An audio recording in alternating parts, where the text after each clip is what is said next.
Vamos no nosso conteúdo novo e trigonometria, certo? Vamos lá no seno, cosseno e tangente. Esses três nominhos aqui, ó, nada mais é que uma relação que você vai ter agora. Qual a relação? Por que que aqui vai ser 5 e o ângulo aqui vai ter que ser 30?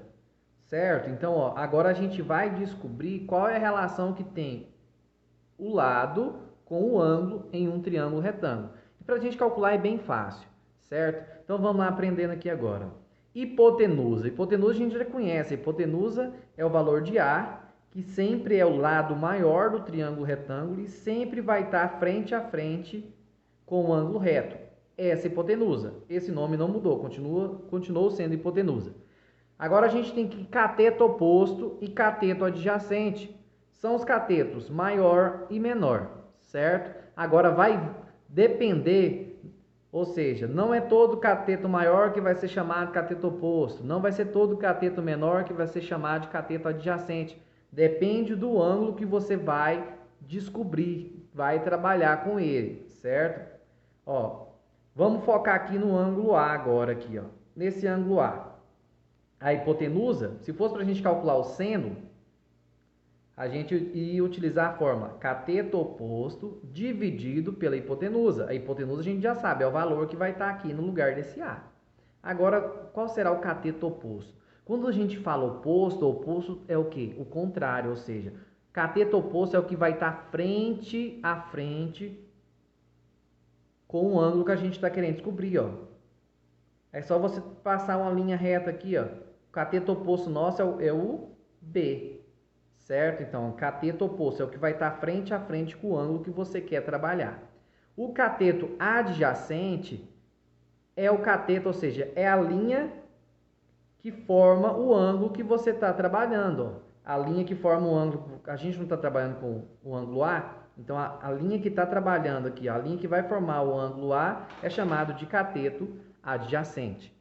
Vamos colocar isso aqui na prática para vocês compreenderem melhor aí essa questão. Vamos completar aqui, vamos colocar aqui 10, 8 e 6, certo? A pergunta é, vamos descobrir qual é o seno, cosseno e a tangente do ângulo A. Como que a gente vai calcular isso aqui? Aí você vem aqui, ó, seno de A. Seno de A. Para a gente calcular o seno de A, a gente precisa do cateto oposto. Opa, ó, vamos focar só nesse aqui. Seno de A. Qual que é o nosso cateto oposto? Qual que está frente a frente aqui? Não é o 6? Então a gente coloca o 6 aqui, ó. Cateto oposto dividido pela hipotenusa. Qual que é a nossa hipotenusa? 10.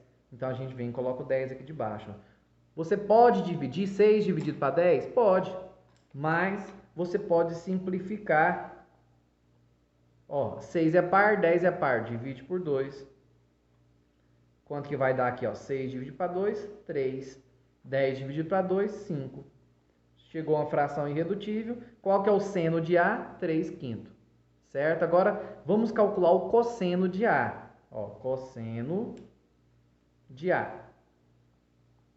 Para a gente calcular o cosseno de A, a gente pega o quê? Cateto adjacente.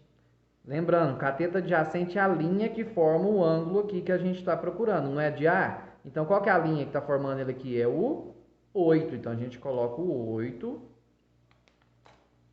em cima. Ó, cateto adjacente dividido pela hipotenusa. Qual que é a hipotenusa? 10. A gente coloca o 10 aqui. Vamos simplificar. 8 dividido para 2, 4.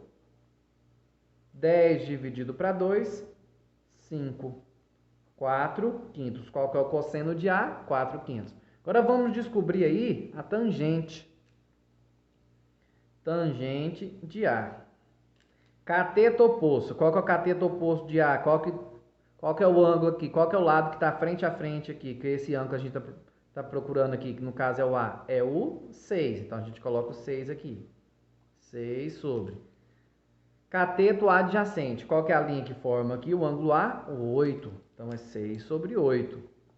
Vamos simplificar. Todos os dois números são pares, então divide por 2. Lembrando, para simplificar, tem que ser o mesmo número em cima e o mesmo número embaixo para poder dar certo. 6 dividido para 2, 3. 8 dividido para 2, 4.